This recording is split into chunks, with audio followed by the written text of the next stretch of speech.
So you're like, I know you're putting so much into it that you can't ride on that moment to moment, or you'll just like burn out.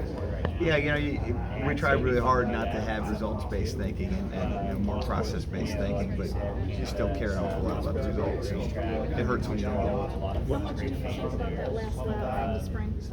A little bit. I mean, I'll say I was really happy with the moves it did throughout the race, and even on the last lap. I was frustrated at some other drivers who didn't make moves that I thought they should have made that would have, would have won the race if they had, but not particularly frustrated with anything I did. What does?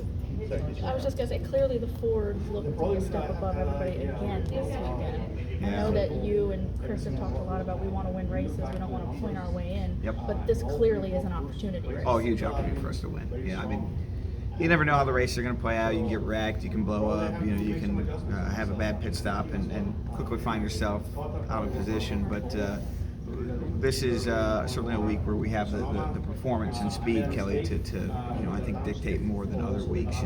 I think the Fords are considerably behind on a lot of other types of tracks, but this is a strength for us and we need to capitalize on it. Where do you think last week impacting future schedules?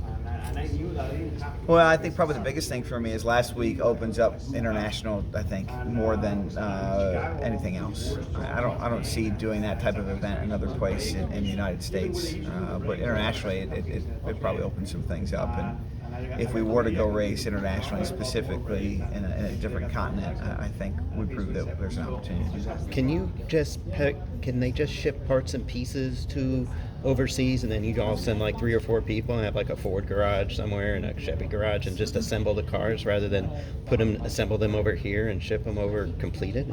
I guess I never thought of it that way. I don't know if it would be any cheaper to do that. I would assume it would be cheaper actually just to build the car here and ship it over there, but that's quite a bit further ahead of me as far as thinking is concerned, Bob.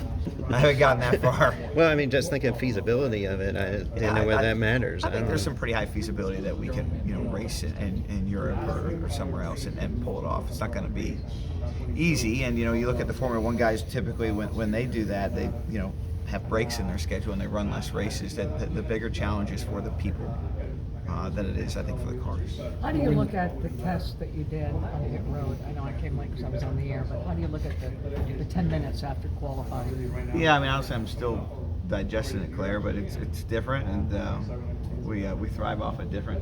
I don't know if it's better or worse yet. I probably would need a race under my belt to answer that, but this track, when they reconfigured it, they didn't put an pit road access lane into it, and given the really high speeds and the narrowness of the track, that put it in a position where super high risk for everybody under green flag cycles. And I think a number of drivers kind of identified that based off of the 2 races last year, and we haven't come up with a perfect solution for it, but this is certainly, I think, the series taking a shot at it. How do you balance out not speeding or making a mistake? Are we going to see more speeding penalties? Are you guys?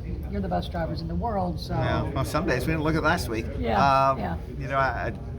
You try to balance it out with experience and repetitions, and I think that's why NASCAR gave us a practice session. When you look at the balance of the schedule, number of road courses versus speedway, short tracks, etc., what's the right number for you, and kind of each? Of each, probably 1 or 2 less road courses, and I'd like to see us continue to work on the short track package. We have that Loudon, New Hampshire test coming up, but I'd like to make sure we maintain some roots to our local short tracks and to the short tracks that have made NASCAR so strong over the years. So I don't think we're terribly far off on the balance. I'd maybe trade 1 or 2 road courses for some short tracks, and other than that, I think we've got a really good balance, a healthy balance.